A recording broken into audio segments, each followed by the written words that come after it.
ನಮಸ್ತೆ ಸ್ನೇಹಿತರೆ, ಇವತ್ತು ನಾವು ಪ್ರಥಮ BA BComನವರಿಗೆ ಇರುವಂತಹ ಇಂಗ್ಲೀಷ್ ಯಾವ ರೀತಿ ಓದ್ಕೊಳ್ಬೇಕು, ಪಾಸ್ ಆಗಲು ಎಷ್ಟು ಅಂಕಗಳು ನಮಗೆ ತುಂಬಾ ಮುಖ್ಯ ಆಗಿರ್ತದೆ, ಪಾಸ್ ಅಂಕ ಬರಲು ನಾವು ಏನೆಲ್ಲ ತಯಾರಿಯನ್ನು ಮಾಡಿಕೊಳ್ಬೇಕು, ಪರೀಕ್ಷೆಯ ತಯಾರಿಯನ್ನು ಯಾವ ರೀತಿ ಮಾಡಿಕೊಳ್ಳುವಂಥದ್ದು.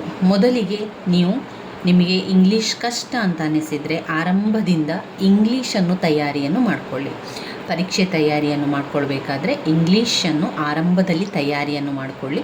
ಇದರಲ್ಲಿ ನೀವು ಸಮ್ಮರಿಯನ್ನು ಬರೆದು ತಯಾರಿಯನ್ನು ಮಾಡಿಕೊಳ್ಬೇಕು. ಎಲ್ಲ ಪದ್ಯ ಹಾಗೆ ಎಲ್ಲ ಪಾಠಗಳ ಸಮ್ಮರಿಯನ್ನು ನೀವು ಬರ್ಕೊಂಡು ಅದನ್ನು ಓದ್ಕೊಳ್ಬೇಕು. ಪದ್ಯ ಅಂತ ಬಂದಾಗ ನೀವು ಪದ್ಯದಲ್ಲಿ 4 ಯೂನಿಟ್ ಇದೆ, ಆ 4 ಯೂನಿಟಲ್ಲಿರುವಂತಹ ಪದ್ಯದ ಸಮ್ಮರಿಯನ್ನು ಬರ್ಕೊಳ್ಬೇಕು.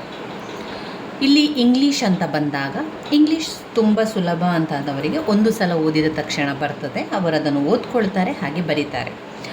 ಯಾರೆಲ್ಲ ಇಂಗ್ಲೀಷ್ ತುಂಬಾ ಕಷ್ಟ ಆಗ್ತಾ ಇದೆ, ಇಂಗ್ಲೀಷ್ನಲ್ಲಿ ಪಾಸ್ ಅಂಕಗಳು ಬರುವಷ್ಟು ನನಗೆ ಓದ್ಕೊಳ್ಬೇಕು, ಇಂಗ್ಲೀಷ್ನಲ್ಲಿ ಪಾಸ್ ಆಗಬೇಕು ಅಷ್ಟೇ ನಾನು ಓದುವಂಥದ್ದು ಅಂತ ನೀವು ಯೋಚನೆ ಮಾಡಿಕೊಂಡಿದ್ರೆ ನಾನು ಯಾವ ರೀತಿ ಹೇಳ್ತಾ ಹೋಗ್ತೇನೆ ಅದೇ ರೀತಿಯಲ್ಲಿ ನೀವು ಮಾಡಿದರೆ ಪ್ರತಿಯೊಬ್ಬರು ಕೂಡ ಇಂಗ್ಲೀಷ್ ವಿಷಯದಲ್ಲಿ ಪಾಸ್ ಆಗ್ತೀರಾ.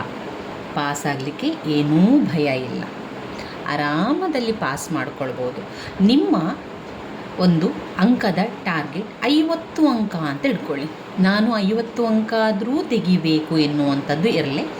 35 ಅಂಕ ನಮಗೆ ಸಾಮಾನ್ಯವಾಗಿ ಪಾಸ್ ಆಗಲಿಕ್ಕೆ ಇರುವಂತಹ ಅಂಕಗಳು, ಅಷ್ಟು ಬೇಕೇ ಬೇಕು. ಆದರೆ ನೀವು 50 ಅಂಕದ ಟಾರ್ಗೆಟನ್ನು ಮಾಡಿಕೊಂಡ್ರೆ ನಿಮಗೆ ಒಳ್ಳೆಯ ಅಂಕಗಳೇ ಬರ್ತದೆ ಸ್ನೇಹಿತರೆ. ಯಾವುದು ಟೆನ್ಷನ್ ಮಾಡ್ಕೊಳ್ಬೇಡಿ, ಗ್ರಾಮರ್ ಗೊತ್ತಿಲ್ಲ ಅಂತ ಚಿಂತೆ ಮಾಡಬೇಡಿ, ಪಾಠ ಗೊತ್ತಾಗ್ತಾ ಇಲ್ಲ, ಪದ್ಯ ಅರ್ಥ ಆಗ್ತಾ ಇಲ್ಲ, ಪಾಠ ಅರ್ಥ ಆಗ್ತಾ ಇಲ್ಲ ಅಂತಾದರೂ ಕೂಡ ನಾವು ಒಳ್ಳೆಯ ಅಂಕಗಳನ್ನು ಇಂಗ್ಲೀಷ್ನಲ್ಲಿ ತಗೊಳ್ಬೋದು. ಯಾವ ರೀತಿ ತಗೊಳ್ಳುವಂಥದ್ದು, ಇಂಗ್ಲೀಷ್ನಲ್ಲಿ ಪಾಸ್ ಆಗಲಿಕ್ಕೆ ಏನು ಮಾಡಬೇಕು ಅಂತ ಒಂದು ಪ್ರಶ್ನೆ. ಏನು ಮಾಡ್ತೀರಾ? ಮೊದಲಿಗೆ ಯೂನಿಟ್ 1, 2, 3, 4 ಪದ್ಯದಲ್ಲಿ 4 ಯೂನಿಟ್ ಇದೆ. ಒಂದು ಯೂನಿಟಲ್ಲಿ 2 ಪದ್ಯ, ಮತ್ತೊಂದು ಯೂನಿಟಲ್ಲಿ ಒಂದೇ ಪದ್ಯ, ಮತ್ತು 3ನೇ ಯೂನಿಟಲ್ಲಿ 2 ಪದ್ಯ, 4 ಯೂನಿಟಲ್ಲಿ 1 ಪದ್ಯ ಇದೆ. ಈ ಎಲ್ಲ ಪದ್ಯದ ಸಾರಾಂಶವನ್ನು ನೀವು ಬರ್ಕೊಳ್ಬೇಕು. ನಂತರ ಆ ಸಾರಾಂಶವನ್ನು ಬಾಯಿಪಾಠ ಮಾಡಿ ಆದರೂ ಕಲ್ತ್ಕೊಳ್ಳಿ, ಅರ್ಥ ಮಾಡಿಕೊಂಡು ಆದರೂ ಕಲ್ತ್ಕೊಳ್ಳಿ. ಒಟ್ಟಿನಲ್ಲಿ ನಿಮಗೆ ಎಲ್ಲ ಪದ್ಯದ ಸಾರಾಂಶ ಸರಿಯಾಗಿ ಗೊತ್ತಿರಬೇಕು. ಯಾಕೆ ಈ ಮಾತನ್ನು ನಿಮಗೆ ನಾನು ತಿಳಿಸ್ಕೊಡ್ತಾ ಇದ್ದೇನೆ ಅಂತ ಹೇಳಿದರೆ, ನಾನು ಯಾವ ರೀತಿ ಓದ್ಕೊಂಡಿದ್ದೇನೆ, ನಾನು ಯಾವ ರೀತಿ ಪರೀಕ್ಷೆಗೆ ತಯಾರಿಯನ್ನು ಮಾಡಿಕೊಂಡು ಒಳ್ಳೆಯ ಅಂಕಗಳನ್ನು ಪಡ್ಕೊಂಡಿದ್ದೇನೆ, ಅದೇ ರೀತಿಯಲ್ಲಿ ನಿಮಗೆ ಕೂಡ ನಾನು ಅದೇ ರೀತಿಯ ಮಾಹಿತಿಯನ್ನು ಕೊಡ್ತಾ ಇರುವಂಥದ್ದು. ನಿಮಗೆ ಆ ರೀತಿ ಇಷ್ಟ ಆಗಿದ್ದರೆ ಅದೇ ರೀತಿಯಲ್ಲಿ ಓದ್ಕೊಂಡು ನೀವು ಒಳ್ಳೆಯ ಅಂಕಗಳನ್ನು ಪಡ್ಕೊಳ್ಬೋದು ಸ್ನೇಹಿತರೆ. ನಾನೇನು ಮಾಡಿದ್ದೆ ಅಂದರೆ, ಈ ಪದ್ಯದ 4 ಯೂನಿಟಿನ 2 ಪದ್ಯ, ಒಟ್ಟು 6 ಪದ್ಯ ಬರ್ತದೆ. ಇದರಲ್ಲಿ 6 ಪದ್ಯದ ಸಮ್ಮರಿಯನ್ನು ಸರಿಯಾಗಿ ಕಲ್ತಿದ್ದೇನೆ, 6 ಪದ್ಯದ ಸಮ್ಮರಿಯನ್ನು ಬಾಯಿಪಾಠ ಮಾಡಿ ಕಲ್ತಿದ್ದೇನೆ. 6 ಸಮ್ಮರಿಯಲ್ಲಿ ನಿಮಗೆ ಹೆಚ್ಚಿನ ಪ್ರಶ್ನೆಗಳು ಕೂಡ ಬರ್ತದೆ. ಹೇಗೆ ಬರ್ತದೆ, ಯಾಕೆ ಬರ್ತದೆ ಅಂತ ಹೇಳಿದರೆ, ನಿಮಗೆ ನಾನು ಇಲ್ಲಿ ಹಳೆಯ ಪ್ರಶ್ನೆ ಪತ್ರಿಕೆಯನ್ನು ತೋರಿಸಲಿಕ್ಕೆ ನನ್ನಲ್ಲಿ ಹಳೆಯ ಪ್ರಶ್ನೆ ಪತ್ರಿಕೆ ಇಲ್ಲ, ಅದೊಂದು ಪ್ರಶ್ನೆ ಪತ್ರಿಕೆ ಇರುವಂಥದ್ದು ಮಿಸ್ ಆಗಿ ಹೋಗಿದೆ. ನಿಮಗೆ ನಾನು ಬೇರೆ ನೋಡಿಕೊಂಡು ನಾನು ಬರ್ಕೊಂಡು ನಿಮಗೆ ನಾನು ತೋರಿಸ್ತೇನೆ, ಹೇಳ್ತೇನೆ ಯಾವ ರೀತಿ ಪ್ರಶ್ನೆಗಳೆಲ್ಲ ಬರ್ತದೆ ಅಂತ. ಮೊದಲಿಗೆ ಅವರು ಕೇಳುವಂಥದ್ದು ಯಾವಾಗಲೂ ಸಂದರ್ಭ ಸ್ವಾರಸ್ಯ ಬರೀಲಿಕ್ಕೆ ಇರುವಂಥದ್ದು. ಪದ್ಯ ಭಾಗದಿಂದ ಮತ್ತು ಪಾಠ ಭಾಗದಿಂದ ಸಂದರ್ಭ ಸ್ವಾರಸ್ಯದ ಪ್ರಶ್ನೆಗಳನ್ನು ಅವರು ಕೊಡ್ತಾರೆ. ಅದರಲ್ಲಿ ಹೆಚ್ಚಿನ ಪ್ರಶ್ನೆಗಳು ಕೂಡ ಪದ್ಯದ ಭಾಗದಿಂದ ಕೊಡ್ತಾರೆ. ಪದ್ಯದಿಂದ ಮತ್ತು ನಾಟಕ, ಇಲ್ಲಿ ಒಂದು ದೊಡ್ಡದಾದ ಒಂದು ನಾಟಕ ಇದೆಯಲ್ಲ, ಆ ನಾಟಕವನ್ನು ಕೂಡ ನಾವು ಸರಿಯಾಗಿ ಕಲ್ತ್ಕೊಳ್ಬೇಕು. ಅಂದರೆ ಇಲ್ಲಿ ಬರುವಂಥದ್ದು ಪದ್ಯ, ಪಾಠ, ಹಾಗೆಯೇ ಒಂದು ಪ್ರಬಂಧ ಅಥವಾ ನಾಟಕ ಅಂತ ಹೇಳ್ಬೋದು, ಮತ್ತು ಗ್ರಾಮರ್ ಕೂಡ ಇರುವಂಥದ್ದು. ಗ್ರಾಮರ್ ಬಗ್ಗೆ ಚಿಂತೆ ಮಾಡಬೇಡಿ, ತುಂಬ ಚಿಂತೆ ಮಾಡಬೇಡಿ. ಕೆಲವೊಂದು ಸುಲಭವಾಗಿರುವಂಥ ಗ್ರಾಮರನ್ನು ಓದ್ಕೊಳ್ಳಿ. ಸುಲಭವಾಗಿರುವಂಥ ಗ್ರಾಮರನ್ನು ನಾನೇ ನಿಮಗೆ ತಿಳಿಸ್ಕೊಡ್ತೇನೆ. ಈಗಾಗಲೇ ಒಮ್ಮೆ ತಿಳಿಸ್ಕೊಟ್ಟಿದ್ದೇನೆ, ಅದನ್ನು ಹಳೆಯ ವಿಡಿಯೋದಲ್ಲಿದೆ, ಪ್ಲೇಲಿಸ್ಟಲ್ಲಿ ಕೂಡ ಹಾಕಿದ್ದೇನೆ, ಅದನ್ನು ನೀವು ಸರ್ಚ್ ಮಾಡ್ಬೋದು, ಅದನ್ನು ಕೂಡ ನೀವು ನೋಡ್ಕೊಳ್ಬೋದು. ಈ ರೀತಿಯ ಮಾಡಿಕೊಂಡು ತುಂಬ ಜನರು ಕೂಡ ಇಂಗ್ಲೀಷ್ ತುಂಬ ಕಷ್ಟ ಅಂತ ಅಂದವರು ಕೂಡ ಇಂಗ್ಲೀಷ್ನಲ್ಲಿ ಪಾಸ್ ಆಗಿದ್ದಾರೆ. ಈ ರೀತಿಯಾಗಿ ಮಾಡ್ಕೊಳ್ಳಿ. ಆದರೆ ನಿಮ್ಮ ಪ್ರಯತ್ನ ಬೇಕು. ಪ್ರಯತ್ನ ಇಲ್ಲದೆ ನಾನು ಪಾಸಾಗಬೇಕು ಅಂತ ಹೇಳಿದರೆ ಅದಕ್ಕೆ ಅರ್ಥ ಇಲ್ಲ, ಅಥವಾ ಪಾಸಾಗಲಿಕ್ಕೆ ಕೂಡ ಸಾಧ್ಯ ಇಲ್ಲ.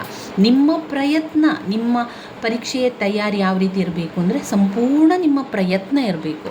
ಸಂಪೂರ್ಣ ನಿಮ್ಮ ಪ್ರಯತ್ನ ಇದ್ದರೆ ಖಂಡಿತವಾಗಿಯೂ ಕೂಡ ಪಾಸಾಗ್ತೀರಾ. ಯಾಕೆ ಸಮಯ ಸಾಕಾಗ್ತಿಲ್ಲ. ಒಂದು, ನಮಗೆ ಸಮಯ ಸಾಕಾಗ್ತಿಲ್ಲ, ಸಮಯ ಇಲ್ಲ. ಬೆಳಿಗ್ಗೆಯಿಂದ ರಾತ್ರಿ ತನಕ ನಾವು ಬೇರೆ ಕಡೆ ಕೆಲಸಕ್ಕೆ ಹೋಗ್ತಾ ಇದ್ದೇವೆ, ರಾತ್ರಿ ಸಮಯದಲ್ಲಿ ಮಾತ್ರ ನನಗೆ ಓದಲಿಕ್ಕೆ ಸಮಯ ಇರುವಂಥದ್ದು ಅಂತ ನೀವು ಹೇಳ್ತಾ ಇದ್ದೀರಿ. ಸರಿ, ಆ ರಾತ್ರಿಯ ಸಮಯವೇ ನಮಗೆ 1 ಗಂಟೆಗಳ ಕಾಲ ಸಾಕು ಓದ್ಕೊಳ್ಳಿಕ್ಕೆ. ಅದನ್ನು ನಿಮಗೆ ಬೇಕಾದಂಥ ಸಮ್ಮರಿಗಳನ್ನು, ಇದರಲ್ಲಿರುವಂತಹ ಮುಖ್ಯವಾದ ವಿಚಾರಗಳನ್ನು, ಬೇಕಾಗಿರುವಂತಹ ವಿಷಯಗಳನ್ನು ಎಲ್ಲ ನಾನು ನಿಮಗೆ ತಿಳಿಸ್ಕೊಡ್ತೇನೆ. ಇವತ್ತಿಗೆ ನಾವು ಸಂಪೂರ್ಣ ಪದ್ಯ ಭಾಗದಲ್ಲಿ ನೋಡ್ತಾ ಹೋಗುವ. ಪದ್ಯ ಭಾಗದಲ್ಲಿ ಸಮ್ಮರಿಯನ್ನು ಕೊಟ್ಟಿದ್ದೇನೆ. ಆರಂಭದಿಂದ ಸಮ್ಮರಿಯನ್ನು ನೋಡ್ತಾ ಹೋಗುವ ಅಂತ ಹೇಳಿದರೆ ಖಂಡಿತವಾಗಿಯೂ ಕೂಡ ಆರಂಭದಿಂದ ಸಮ್ಮರಿಯನ್ನು ನೋಡ್ತಾ ಹೋಗುವ. ತುಂಬಾ ಸುಲಭವಾಗಿದೆ, ಅರ್ಥ ಮಾಡಿಕೊಳ್ಬೇಕು. ಮೊದಲಿಗೆ ನೀವು ಅರ್ಥ ಮಾಡಿಕೊಳ್ಬೇಕು ಅಂತಾದರೆ ಕನ್ನಡದಲ್ಲಿ ಅದರ ಸಾರಾಂಶವನ್ನು ನಿಮಗೆ ನಾನು ತಿಳಿಸ್ಕೊಡ್ತೇನೆ. ಕನ್ನಡದ ಸಾರಾಂಶ ನಿಮಗೆ ಗೊತ್ತಾದ ತಕ್ಷಣ ನಮ್ಮ ಮಾತೃಭಾಷೆಯಲ್ಲಿ ನಾವು ಅದನ್ನು ಅರ್ಥ ಮಾಡಿಕೊಂಡ್ರೆ ನಮ್ಮ ಒಂದು ನೆನಪಿನ ಶಕ್ತಿಯಲ್ಲಿ ಅದು ಬೇಗ ಉಳಿದುಕೊಳ್ತದೆ. ಯಾವಾಗ ನಾವು ಅದನ್ನು ಅರ್ಥ ಮಾಡ್ಕೊಳ್ಳೋದಿಲ್ವೋ ಆವಾಗ ಅದು ನಮಗೆ ನೆನಪಲ್ಲಿ ಉಳಿಯೋದಿಲ್ಲ, ಅದು ಅರ್ಥ ಕೂಡ ಆಗೋದಿಲ್ಲ. ಆದರೆ ಯಾವಾಗ ನಾವು ಸರಿಯಾಗಿ ಅದನ್ನು ಅರ್ಥ ಮಾಡ್ಕೊಳ್ತೇವೋ ಅಥವಾ ಕನ್ನಡದಲ್ಲಿ ಸಾರಾಂಶವನ್ನು ತಿಳ್ಕೊಂಡ್ರೆ ಅದು ನೆನಪಲ್ಲಿ ಖಂಡಿತವಾಗಿಯೂ ಕೂಡ ಉಳಿತದೆ. ಅದರಿಂದ ಪಾಸಾಗಲಿಕ್ಕೆ ಚಿಂತೆ ಬೇಡ. ನಾನು ಹೇಳಿದ ರೀತಿಯಲ್ಲಿ ಮಾಡ್ಕೊಳ್ಳಿ. ಒಂದೊಂದೇ ವಿಡಿಯೋದಲ್ಲಿ ಸಂಪೂರ್ಣ ಇಂಗ್ಲೀಷ್ನ ತಯಾರಿಯನ್ನು ಮಾಡಿಕೊಳ್ಳುವ. ಇನ್ನು ನಾನು ಇಂಗ್ಲೀಷ್ ಸಂಪೂರ್ಣ ಮುಗಿಯುವ ತನಕ ಇಂಗ್ಲೀಷ್ನ ವಿಡಿಯೋವನ್ನೇ ನಿಮಗೆ ನಾನು ಕಳಿಸ್ತಾ ಇದ್ದೇನೆ. ಪ್ರತಿಯೊಂದು ಪದ್ಯದ ಸಮ್ಮರಿಯನ್ನು ಕೂಡ ಇನ್ನು ಮುಂದೆ ಹಾಕ್ತಾನೆ ಇರ್ತೇನೆ. ನಾನು ಸ್ವಲ್ಪ ತಯಾರಿಯನ್ನು ಮಾಡಿಕೊಂಡು ನಿಮಗೆ ನಾನು ಮುಂದಿನ ವಿಡಿಯೋದಲ್ಲಿ ಸಿಗ್ತೇನೆ ಸ್ನೇಹಿತರೆ. ಅದರಿಂದ ಇಂಗ್ಲೀಷಿಗೆ ಭಯ ಬೇಡ, ಆರಾಮದಲ್ಲಿ ಓದ್ಕೊಳ್ಳಿ. ಸಮ್ಮರಿ ನಿಮಗೆ ಸಿಕ್ಕಿದರೆ, ಬೇರೆ ಕಡೆಯಲ್ಲೆಲ್ಲ ಸಿಕ್ಕಿದರೆ ಸಮ್ಮರಿಯನ್ನು ಬರ್ಕೊಳ್ಳಿ. ಮೊದಲಿಗೆ ನೀವು ಪಾಯಿಂಟ್ಸ್ ಬುಕ್, ಇಂಗ್ಲೀಷಿಗೆ ಪಾಯಿಂಟ್ಸ್ ಬುಕ್ ವೆರಿ ಇಂಪಾರ್ಟೆಂಟ್. ನಿಮಗೆ ಇದು ಬೇಕೇ ಬೇಕು. 100ಕ್ಕೆ 100 ನಾನು ಶೇಕಡ ಹೇಳ್ತಾ ಇರುವಂಥದ್ದು. ಇಂಗ್ಲೀಷಿಗೆ ಪಾಯಿಂಟ್ಸ್ ಬುಕ್ ಅಂತ ನೀವು ಮಾಡದಿದ್ದರೆ ಪರೀಕ್ಷೆಯ ಹಿಂದಿನ ದಿವಸ ನಿಮಗೆ ತುಂಬಾ ಕನ್ಫ್ಯೂಸ್ ಆಗ್ತದೆ, ತುಂಬಾ ಟೆನ್ಷನ್ ಆಗ್ತದೆ, ಬರೀಲಿಕ್ಕೂ ಕೂಡ ಆಗೋದಿಲ್ಲ. ಅದರಿಂದ ನಾನು ಹೇಳುವಂಥದ್ದು, ಒಂದು ನಿಮಗೆ ರಫ್ ಬುಕ್ ಅಂತ ಸಿಗ್ತದೆ ನೋಡಿ, 10 ರೂಪಾಯಿ, ಈ ರೀತಿಯ ಒಂದು ರಫ್ ಬುಕ್ ಅದು ತಗೊಳ್ಳಿ. ಇದರಲ್ಲಿ ನೀವು ಸಮ್ಮರಿಯನ್ನು ಬರಿತಾ ಹೋಗಬೇಕು. 10 ರೂಪಾಯಿದು ಸಾಕು, ಅದಕ್ಕಿಂತ ದೊಡ್ಡದೇನು ಬೇಡ. 10-12 ರೂಪಾಯಿಗೆ ರಫ್ ಬುಕ್ ಸಿಗ್ತದೆ. ಒಂದು ಮೇಯ್ನಾಗಿ ನೀವು ಮಾಡಬೇಕಾಗಿರುವಂಥದ್ದು ಪಾಯಿಂಟ್ಸ್ ಬುಕ್. ಈ ಪಾಯಿಂಟ್ಸ್ ಬುಕ್ಕನ್ನು ಒಮ್ಮೆ ನೀವು ಮಾಡಿಕೊಂಡ್ರೆ ಅದನ್ನು ಓದ್ತಾ ಇರ್ಬೋದು. ಆಮೇಲೆ ಈ ಟೆಕ್ಸ್ಟ್ ಬುಕ್ಕಿನ ಅಗತ್ಯ ನಮಗೆ ಬರೋದಿಲ್ಲ ಅಲ್ವಾ. ಆರಂಭದಲ್ಲಿ ನೀವು ಈ ರೀತಿಯ ತಯಾರಿಯನ್ನು ಮಾಡಿಕೊಂಡ್ರೆ ಏನೂ ಕಷ್ಟ ಇಲ್ಲ. ಇಂಗ್ಲೀಷ್ ಕೂಡ ತುಂಬಾ ಸುಲಭ ಇದೆ. ಒಮ್ಮೆ ಪಾಯಿಂಟ್ಸ್ ಬುಕ್ಕನ್ನು ಮಾಡಿಕೊಂಡ್ರೆ ಪರೀಕ್ಷೆಯ ಹಿಂದಿನ ದಿವಸ ನಮಗೆ ಆ ಪಾಯಿಂಟ್ಸ್ ಬುಕ್ ಮಾತ್ರ ಸಾಕು ಓದ್ಕೊಳ್ಳಿಕ್ಕೆ, ಬೇರೆ ಏನೂ ಕೂಡ ಬೇಡ. ನಿಮಗೆ ಇಲ್ಲಿ ಇಂಗ್ಲೀಷ್ನಲ್ಲಿ ಅರ್ಥ ಬರೀಲಿಕ್ಕೆ ಕೇಳೋದಿಲ್ಲ, ಸ್ವಂತ ವಾಕ್ಯ ಇದೆಲ್ಲ ಯಾವುದು ಕೂಡ ಇಲ್ಲ. ಇಲ್ಲಿ ನಾವು ಬರೆಯುವಂಥದ್ದು ಪ್ರಶ್ನೋತ್ತರಗಳನ್ನು ಬರೀಲಿಕ್ಕಿದೆ, ಸಂದರ್ಭ ಸ್ವಾರಸ್ಯದ ಪ್ರಶ್ನೆಗಳು ಇದೆ, ಅದರ ಜೊತೆಗೆ ಗ್ರಾಮರ್. ಅಷ್ಟು ಬಿಟ್ಟರೆ ಬೇರೆ ಯಾವುದು ಕೂಡ ಇಲ್ಲಿ ಇಲ್ಲ. ಅದರಿಂದ ಹೆಚ್ಚು ಕನ್ಫ್ಯೂಸ್ ಆಗೋದು ಬೇಡ. ಪೊಯೆಟ್ರಿ ಭಾಗ ನಾನು ಪದೇ ನಿಮಗೆ ಹೇಳ್ತೇನೆ, ಪಾಠದ ಭಾಗದಿಂದ ಆದರೂ ಕೂಡ 2-3 ಪಾಠಗಳನ್ನು ಕಲಿತ್ರೆ ಸಾಕು. ಆದರೆ ಪದ್ಯ ಭಾಗದ ಎಲ್ಲ ಪದ್ಯದ ಸಾರಾಂಶವನ್ನು ಸರಿಯಾಗಿ ಕಲಿತುಕೊಳ್ಳಿ. ಅವರು ಏನೇ ಪ್ರಶ್ನೆಯನ್ನು ಕೇಳಲಿ, ಹೇಗೇ ಪ್ರಶ್ನೆಯನ್ನು ಕೇಳಲಿ, ಆ ಪದ್ಯದ ಸಮ್ಮರಿಯನ್ನು ಬರಿತಾ ಹೋಗಿ. ನಿಮಗೆ ಒಳ್ಳೆಯ ಅಂಕಗಳನ್ನೇ ಅವರು ಕೊಡ್ತಾರೆ. ಇಂಗ್ಲೀಷ್ನಲ್ಲಿ ನಿಮಗೆ ಸಮ್ಮರಿ ಗೊತ್ತಿರಬೇಕು. ಈಗ ಉದಾಹರಣೆಯಾಗಿ ದ ಡಫೋಡಿಲ್ಸ್, ವೆರಿ ಇಂಪಾರ್ಟೆಂಟ್ ಆಗಿರುವಂತಹ ಒಂದು ಪದ್ಯ. ಡಫೋಡಿಲ್ಸ್ ಎನ್ನುವಂತಹ ಹೂವಿನ ಬಗ್ಗೆ ಕವಿ ಬರೆದಿರುವಂತಹ ಒಂದು ಪದ್ಯ ಆಗಿದೆ. ಈ ಒಂದು ಪದ್ಯದ ಸಾರಾಂಶ ನೀವು ಸರಿಯಾಗಿ ಕಲಿತುಕೊಂಡ್ರೆ ಸಂದರ್ಭ ಸ್ವಾರಸ್ಯದ ಪ್ರಶ್ನೆಗೂ ಕೂಡ ಅದನ್ನು ಕೇಳ್ತಾರೆ. ಆವಾಗ ಕೂಡ ಅದೇ ಸಮ್ಮರಿಯನ್ನು ಬರಿತಾ ಹೋಗುವಂಥದ್ದು. ಬರೆಯುವಂಥ ಕ್ರಮದಲ್ಲಿ ವ್ಯತ್ಯಾಸ ಮಾಡಲಿಕ್ಕಿದೆ, ಅದನ್ನು ನಾನು ಮುಂದಿನ ವಿಡಿಯೋದಲ್ಲಿ ತಿಳಿಸ್ತೇನೆ. ಸಂದರ್ಭ ಸ್ವಾರಸ್ಯಕ್ಕೆ ಯಾವ ರೀತಿ ಬರವಣಿಗೆಯನ್ನು ಬದಲಿಸಬೇಕು, ಯಾವ ರೀತಿ ಅದರ ವಾಕ್ಯಗಳನ್ನು ಬದಲಿಸಬೇಕು ಅಂತ ನಾನು ನಿಮಗೆ ತಿಳಿಸ್ಕೊಡ್ತೇನೆ. ಪ್ರಶ್ನೋತ್ತರ ಬಂದಾಗ ಆ್ಯಸ್ ಇಟ್ ಈಸ್ ನೀವು ಹೇಗೆ ಸಮ್ಮರಿಯನ್ನು ಕಲ್ತಿದ್ದೀರಿ ಅದೇ ಸಮ್ಮರಿಯನ್ನು ಬರಿತಾ ಹೋಗಿ. ಅಲ್ಲಿ ಕೂಡ ಕೆಲವೊಂದು ಸಣ್ಣ ಪುಟ್ಟ ವ್ಯತ್ಯಾಸ ಮಾಡಲಿಕ್ಕಿದೆ. ಅದು ಅವರು ಯಾವ ರೀತಿ ಪ್ರಶ್ನೆಯನ್ನು ಕೇಳಿದ್ದಾರೆ ಎನ್ನುವಂಥದ್ರ ಮೇಲೆ ಆ ಒಂದು ಡಿಪೆಂಡ್ ಆಗ್ತದೆ. ಆ ಒಂದು ಉತ್ತರ ನಾನು ನಿಮಗೆ ತಿಳಿಸ್ಕೊಡ್ತೇನೆ. ಅದನ್ನು ಸಮ್ಮರಿ ನೀವು ಪ್ರತಿ ದಿವಸ ಎರಡೆರಡು ಪದ್ಯದ ಸಮ್ಮರಿಯನ್ನು ಬಾಯ್ಪಾಠ ಆದರೂ ಮಾಡ್ಕೊಳ್ಳಿ. ಒಂದು ವೇಳೆ ಅರ್ಥ ಮಾಡ್ಕೊಂಡು ಓದ್ತೇನೆ ಅಂತಂದರೆ ಸರಿ, ನೀವು ಅದೇ ರೀತಿಯಲ್ಲಿ ಅರ್ಥ ಮಾಡ್ಕೊಂಡು ಓದ್ಕೊಳ್ಳಿ. ಒಂದು ವೇಳೆ ಇಲ್ಲ ನನಗೆ ಆಗ್ತಾ ಇಲ್ಲ ಅಂತಂದರೆ ಬಾಯ್ಪಾಠ ಆದರೂ ಮಾಡ್ಕೊಳ್ಳಿ, ಏನು ಕಷ್ಟ ಇಲ್ಲ. ನಾನು ನಿಮಗೆ ಕನ್ನಡದಲ್ಲಿ ಅರ್ಥವನ್ನು ತಿಳಿಸ್ಕೊಟ್ಟ ನಂತರವೇ ನೀವು ಇಂಗ್ಲೀಷ್ ಸಮ್ಮರಿಯನ್ನು ಓದ್ಕೊಳ್ಬೇಕು. ಕನ್ನಡದಲ್ಲಿ ಸರಿಯಾಗಿ ಅರ್ಥ ಆದ ನಂತರವೇ ಇಂಗ್ಲೀಷ್ನ ಸಮ್ಮರಿಯನ್ನು ಓದ್ಕೊಂಡ್ರೆ ಬೇಗ ಅದು ನಮಗೆ ಬರ್ತದೆ. ನೀವು ಮಾಡಿ ನೋಡಿ ಆ ರೀತಿ. ಆರಂಭದಲ್ಲಿಯೇ ನೀವು ಇಂಗ್ಲೀಷ್ ಸಮ್ಮರಿಯನ್ನು ಓದ್ಕೊಂಡ್ರೆ ತಲೆ ಬುಡ ಏನು ಕೂಡ ಅರ್ಥ ಆಗೋದಿಲ್ಲ. ಓದ್ತಾ ಹೋಗ್ತೀರಿ, ಇದೇನಪ್ಪ ಇದೆಂತ ಕೂಡ ನನಗೆ ತಲೆಗೆ ಹೋಗ್ತಾ ಇಲ್ಲ, ಹೇಗೆ ಬರೆಯುವುದಪ್ಪ ಇಂಗ್ಲೀಷನ್ನು ಅಂತ ಯೋಚನೆ ಮಾಡ್ಕೊಂಡು ಕೂತ್ಕೊಳ್ಬೇಕಾಗ್ತದೆ. ಅದರ ಬದಲು ಈಗ ಡಫೋಡಿಲ್ಸ್ ಅಂತ ಪದ್ಯ, ಆ ಡಫೋಡಿಲ್ಸ್ ಎನ್ನುವಂಥ ಪದ್ಯದ ಸಾರಾಂಶವನ್ನು ನೀಟಾಗಿ ಅರ್ಥ ಮಾಡ್ಕೊಳ್ಳಿ. ನಾನು ನಿಮಗೆ ಸರಳವಾಗಿ ಕನ್ನಡದಲ್ಲಿ ಅದರ ಕಥೆಯನ್ನು, ಅದರ ವಿಚಾರವನ್ನು ನಿಮಗೆ ತಿಳಿಸ್ಕೊಡ್ತೇನೆ. ನಿಮ್ಮ ಕೆಲಸದ ಜೊತೆಗೆ ನನ್ನ ಒಂದು ವಿಡಿಯೋವನ್ನು ಕೇಳಿ ಅಷ್ಟೇ. ನಿಮ್ಮ ಕೆಲಸ ಕೂಡ ಹಾಳಾಗೋದಿಲ್ಲ, ನಿಮ್ಮ ಕೆಲಸ ಕೂಡ ಜೊತೆಗೆ ಆಗ್ತಾ ಹೋಗ್ತದೆ.